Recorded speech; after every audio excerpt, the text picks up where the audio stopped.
play the whole thing. Where's here? Hello, everybody. Hi. We're gonna get started now. My name is Olivia, and welcome to this summer resource workshop that Seton Hall is hosting about financial literacy. We'll be recording this meeting, so it will be on our YouTube page a few days after today. Yeah, take it away, Miss Felix. Thank you, Olivia, and good evening, everyone. Just a little reminder to everyone that's already on, if you could just mute yourself during the presentation. So again, welcome to the Summer Resource Workshop, What Should I Expect Next? Financial Literacy. My name is Yamani Felix, and I'm one of the Assistant Directors in the Financial Aid Office, and I'm going to have the rest of the staff introduce themselves.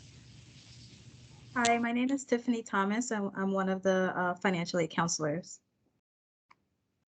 My name is Ashley Kendi. I'm one of the financial aid counselors as well. Thank you. And we also have one of our assistant directors, Mrs. Darlene Robinson. She's also on the call. So tonight we're going to be going over some different topics as far as billing, additional funding options. We're going to explain how to use your student portal, some information regarding federal work study, and also some important tips to remember to get you along in your first year of college. We ask if you hold off on questions until the end. After the presentation is over, after we do the PowerPoint, we're going to have a Q&A at the end where you can ask any of your questions.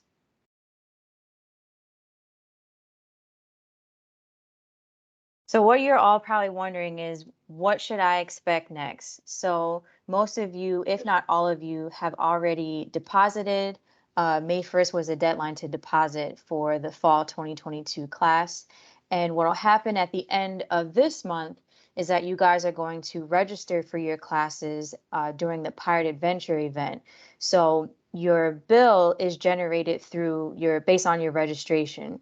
So if you're registered as a full-time student, which is 12 to 18 credits, then you will be charged a flat rate tuition.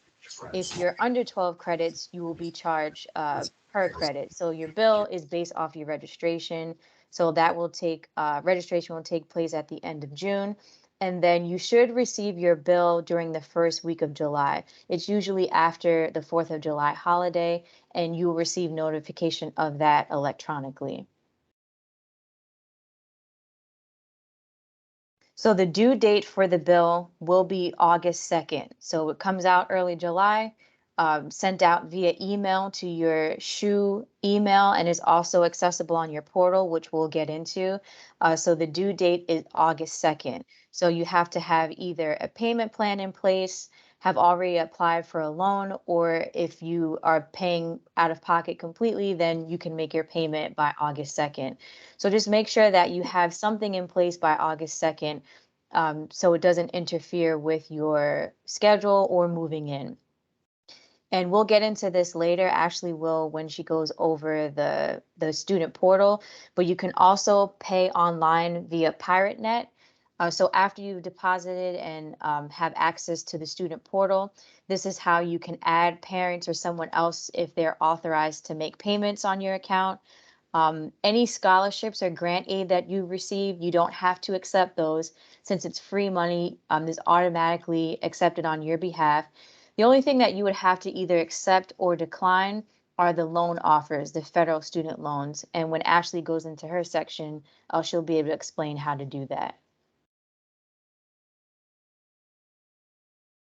So if you do need additional funding after you have received your fall 2022 bill, this is when you can begin to apply for any additional loans, either Parent Plus or a private loan.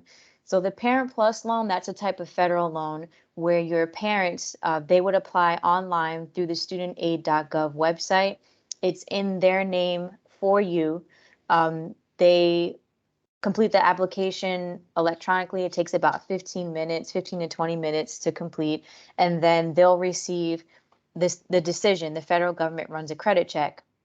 So they'll be notified if they've been credit approved or credit denied. If they're credit approved, then they can complete what's called the Parent Plus Master Promissory Note on the studentaid.gov website. That's acknowledging that they wish to accept this loan and that they promise to pay it back after you finish school. Just keep in mind, if you're applying for the Parent Plus loan, that the federal government takes out a 4.28% loan fee. So you just want to apply for a little bit more because the government does take out a percentage and then they send the net amount to the school. So parents, if you didn't want to take out a loan in your name, students, you can apply for a private loan on this website here called elmselect.com, where there's different loan lenders. There's different lenders based on interest rate, repayment plans. You'll be able to choose the lender that you wish. And then you can opt to have either a fixed interest rate where the interest rate stays the same during the life of the loan, or you can choose what's called a variable interest rate where it's one interest rate, could be 1 year, and then it may fluctuate throughout the life of the loan. So you can, do your research and have your options there if you wish to do a Parent Plus loan or if the student chooses to do a private loan. Then if you choose to enroll in a payment plan, right now, the payment plan, it was due June 2nd. So it's the 2nd of every month. So right now there's 5 payments remaining for June, July, August, September, October. The last date is October 2nd. There's a $50 enrollment fee, and that's you can sign up through the PirateNet portal, and then you'll be able to make interest-free payments through PirateNet. And I'm going to pass it over to Ashley now. Thank you. So as Jemai was saying, there's a lot that you can do through your SHU or SHU portal.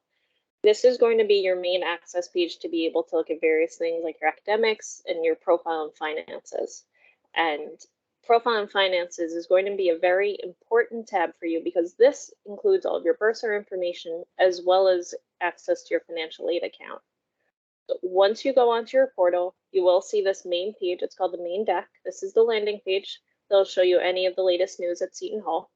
And if you see across the top, there are the different tabs: main deck, technology resources, academics, profile and finances, profile and forms. Okay. So once you go onto the academics tab, I do want to bring to your attention the FERPA authorization. So once you click on academics, it is going to be the top left box. It's going to be a gray box that says FERPA. What that stands for is the Family Educational Rights and Privacy Act. Now, as a college student, you do have rights to keep your information private. You are considered a steward of your educational records, and we will assist you in keeping those secure.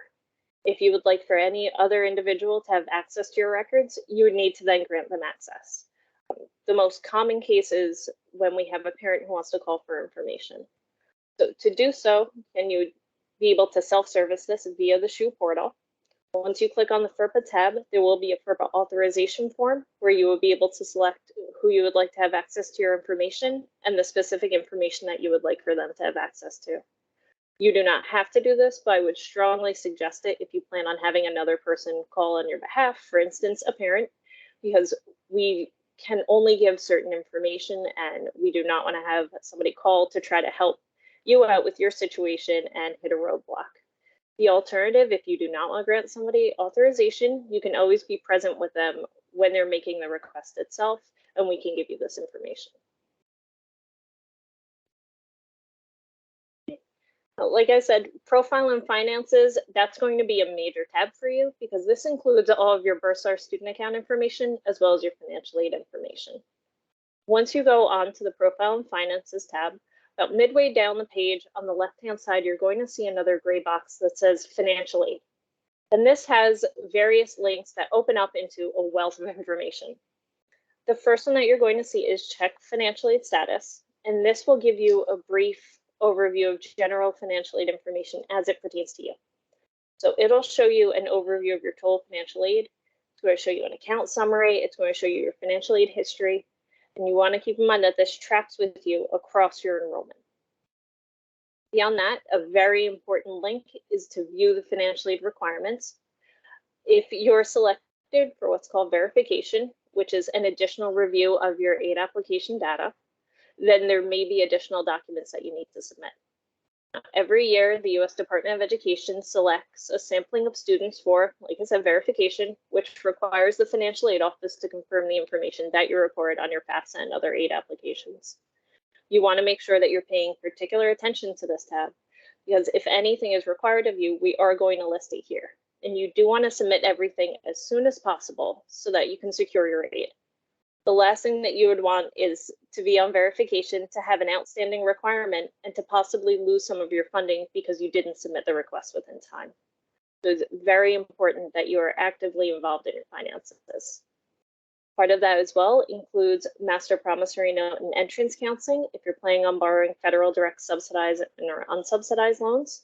It's a two-step process in order to request those loans from the U.S. Department of Education. There's the master promissory note, which is the application to borrow. And then the entrance counseling, which is set up somewhat like a quiz that goes through the terms of borrowing a federal student loan.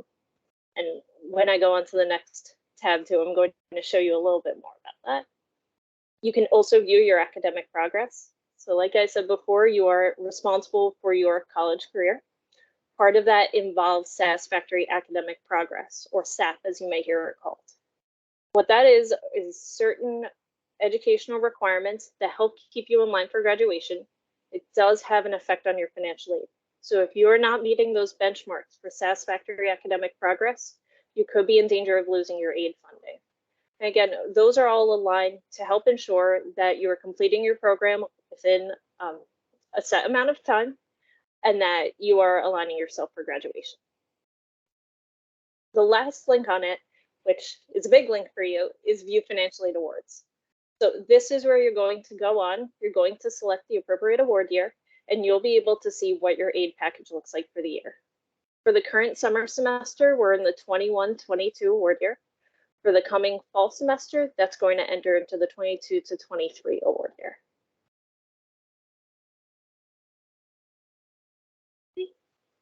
And then, like I said before, View Financial Aid Awards. I'm a little tied to it working in the financial aid office, but this is where you're going to see the majority of your information for this current aid year. So like I said before, you want to select 22-23 to look at the upcoming fall. And there are various tabs here that will give this information. The first one is general information that goes over just general financial aid information for you and your account. You will be able to see an overview of your awards and any additional information. And on the last tab, you're going to accept your award offer. And that also includes, like Ms. Felix was saying before, the ability to accept or decline your student loans.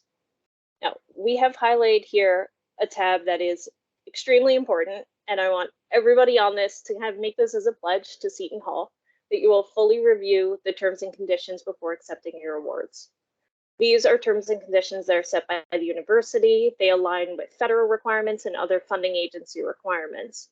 And these are basically your pledges or what you're going to do to retain your aid funding. Part of that is, like I said before, maintaining satisfactory academic progress. It's also enrolling for a certain number of credits, and it's truthfully reporting the information on your aid applications. You have to be involved. You have to let us know if there are any updates to any of your information, and that's what part of this is. Part of these terms and conditions are your agreement to be involved in your funding so that we can help you find as many ways as possible to assist you in funding your education.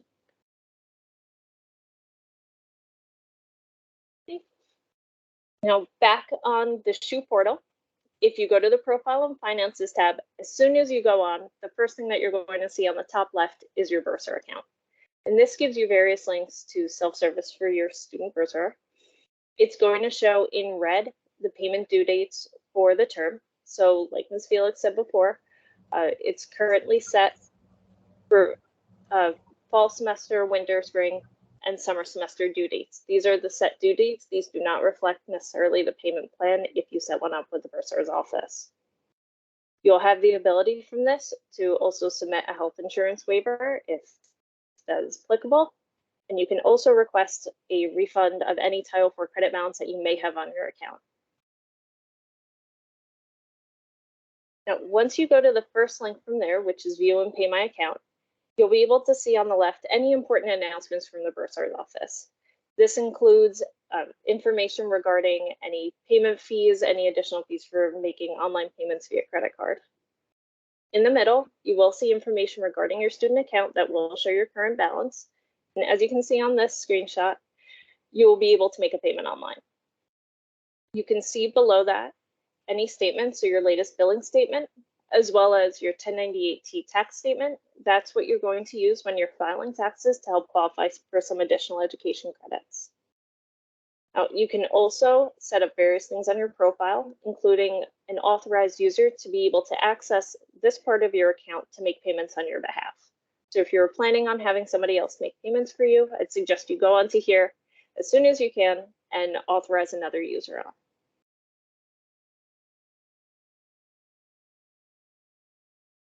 Now, one other way to help pay for your educational expenses is through federal work study.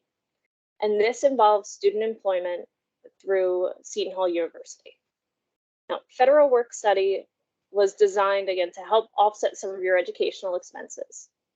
They do not go directly to your student bill. This is paid out as compensation, as in a paycheck, directly to you for your campus employment. Now, for federal work study to qualify, you have to have a certain financial need as determined from the FAFSA. You do not have to be eligible for federal work study to necessarily hold on-campus employment, but it's very important that if you're looking for an on-campus job, that you pay attention to the details to see if it requires federal work study funding. You will be able to see on your aid package if you are eligible for federal work study. You would have to maintain at least a GPA of 2.0 and above, and you have to be registered for at least a half-time enrollment for the semester, which is 6 credits. We try to assist you in balancing your academics, your finances, and any employment that you may have with the school. So we limit you to up to 20 hours per week for your student employment. During any of the off sessions, so during summer, Christmas, or spring breaks, you can extend that up to 29 hours. Now, if you're awarded federal work study, it will be accepted on your aid package that you would see on your SHU portal. You would have to go on and accept that. And then you would be able to apply for jobs on our student website. So if you go to jobs.shu.edu, you would be able to see various opportunities. You would be able to filter that specifically for student employment. You'll see we have different options available throughout the university. It's a good way to get your feet wet, to get used to working possibly with a department that you may want to work with in the future, or to get used to the university and really how our processes work. In order to accept the job, you would go through an online hiring process, and then you would have to submit what's called an I-9 over to the financial aid office.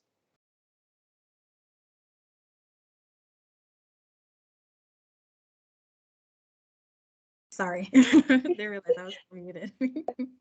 Okay, now that you've gone over how to navigate through your SHU portal and how to access your awards and make your payments, these are just some important things to remember going forward.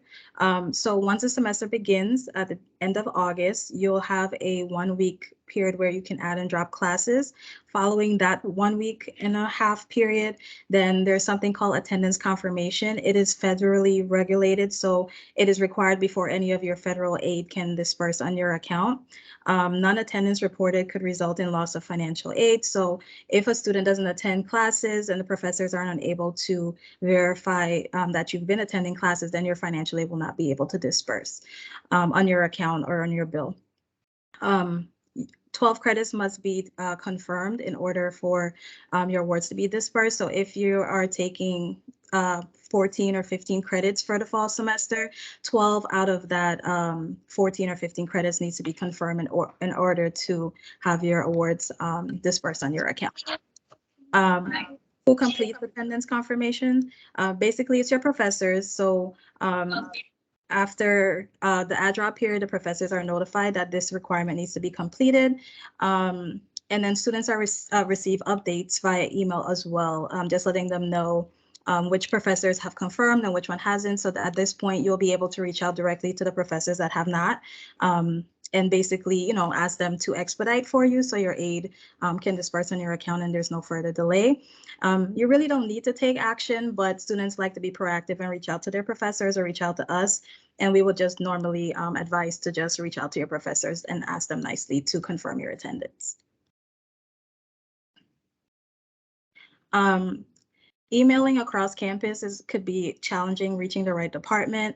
And the best way to email a department such as ours or the bursar's office or the registrar is by including, you know, information that will help us expedite communication or get the information that you require to you easily without any lack of communication between the two, between us and you. Next slide. So we'll go over some email do's and don'ts. So always key to introduce yourself, your first name, last name, as well as your student ID number. We have a lot of students that try to email us and they don't provide that information. So now I have to reach back out to you to ask you for that information. So it's easier for you to just put your full name and your student ID number, and this way we'll be able to facilitate communication to you effectively. Always use appropriate greeting and use polite language. We want to help you resolve whatever issue that you have. So the best way you're able to convey that information to us, the best way we'll be able to respond to you accordingly. Consider the purpose of your email and be specific.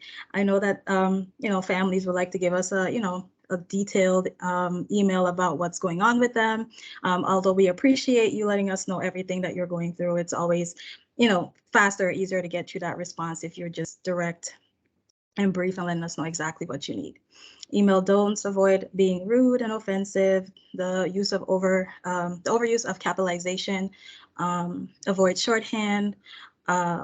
We want to prepare you for the real world where when you email a company, you're required to, you know, be professional. So this is just your practice as to getting the information conveyed to us. So it'll help you in your professional career moving forward. Misspelling someone's name or using the incorrect titles, just be mindful of that. We have instances where students have, you know, emailed and address someone as a Mr. and when they're a mistress, or a Mr. when they're a Miss. So it just depends on who you're emailing. If you don't know the person's name, then just go ahead and say good morning, good afternoon, good day. It's easier than getting their, you know, subtitle wrong. The next important thing that you should remember, the new FAFSA for the 2023-2024 academic year opens up on October 1st. So rule of thumb is every October 1st, a new FAFSA opens up. So to be ahead of the game, we always advise that you remember that date and then go ahead and do that. Some students usually complete the FAFSA every year around Thanksgiving break because they go home to their parents and they're able to get that information that they need from their families at that time. So if that's your benchmark that you want to go by, you can, or you can just use October 1st date. In order to be eligible for any federal or state aid, if you're a New Jersey resident, then you are entitled to, well, you could potentially be entitled to state aid as well. So in order for you to receive either one, federal or state aid, you are required to file a FAFSA each year. And again, that opens up October 1st of every year. And just mark your calendars, October 1st of 2022, that you're to be completing your 2023-2024 FAFSA. We do have some upcoming summer workshops that you might be interested in joining us for. So on Monday, June 27th, we have Parent Plus and alternative loan process. So that's just going to go over the loan process, how to apply, what to expect, and all of that type of information. So if you're interested in looking at that, you can sign up for that one. And again, that's June 27th. And then on Monday, August 15th, we have a federal work study workshop as well. So if you're interested in working on campus, whether it's a federally funded position or a departmentally funded position, that'll be a great session for you to join as well to get information on how to go about being employed on campus. And how to contact us, there's numerous ways. You can always stop by and say hi. We love to see your friendly faces and do our best to assist you in person. We are closed on Fridays, but we are available Monday through Thursday, 8:45 a.m. to 4:45 p.m.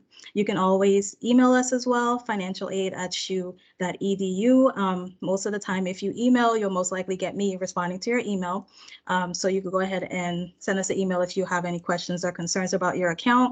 And let's say you're not able to stop by to visit us, or your email is not going to work for you, you can always set up virtual counseling appointments. And what happens is you'll be assigned to a counselor, and it could be my friendly face or somebody else's that will have a one-on-one appointment with you to answer all of your needs. And now we'll go over questions, concerns, anything you want to discuss with us while we're on the call.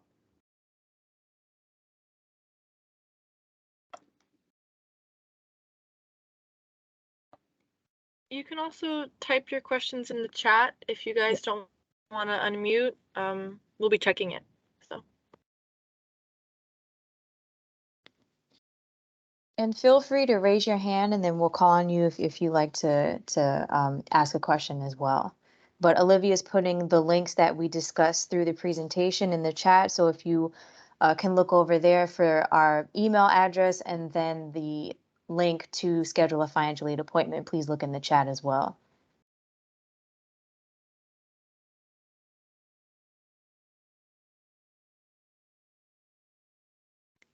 No one has any questions? Don't be shy, we don't bite. I think we have a question in the chat. In a previous session, it was mentioned. Yes, that is correct. Just make sure, as I said, the bill will come out probably the first week of July, probably towards the end of that first week after the 4th of July holiday. That's when you want to apply for any additional loans, because we don't want the credit to expire on the loan before your student begins school. If you applied for your FAFSA this year and Parent Plus loan, when will it be applied to your financial aid? So did you already apply for a Parent Plus loan, or you're thinking of applying for one? Anthony Ramos? Oh, you already applied? Okay. So we'll start certifying any loans that we receive for the upcoming semester after the bills go out, because there's nothing for us to we're not sure how much the amount would be, so we have to wait until you register first, and then we're able to certify the loan for the amount that you need. So it's still a little bit too early to do that. So since you already did it already, it will be in our log. So once we get to certifying loans after July, after the bills go out in July, then your loan will be applied to your account accordingly. Anyone else have any other question?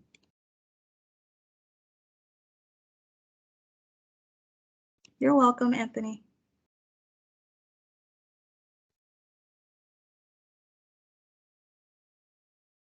No one else? Don't be shy. Anything you want to ask, now's the time. Or if you're shy, then you could just schedule an appointment with us or send us an email. We'll be happy to answer there. I guess we could count it down. 5, 4, 3.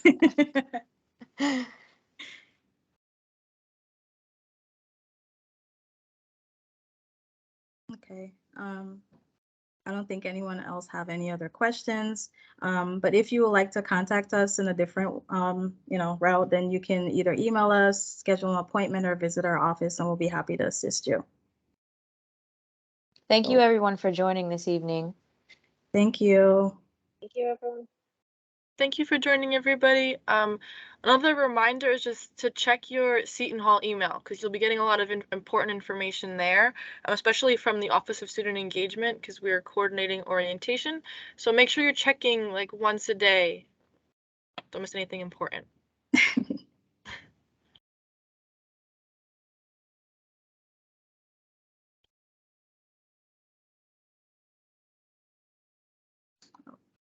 Maria is typing. Oh, I see someone typing. Yeah. Oh, you're welcome. You're welcome.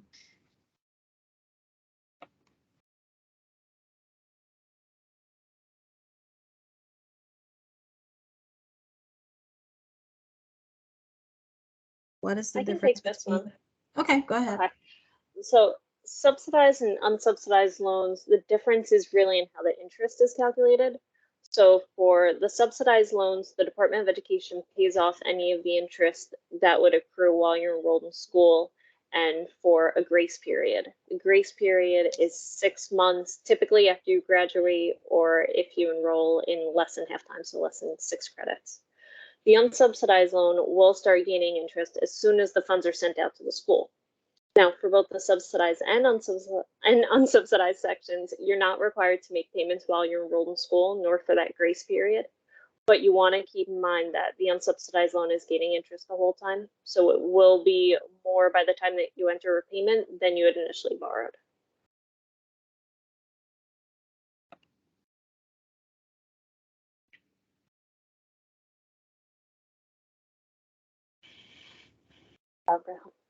You're welcome, Ralph.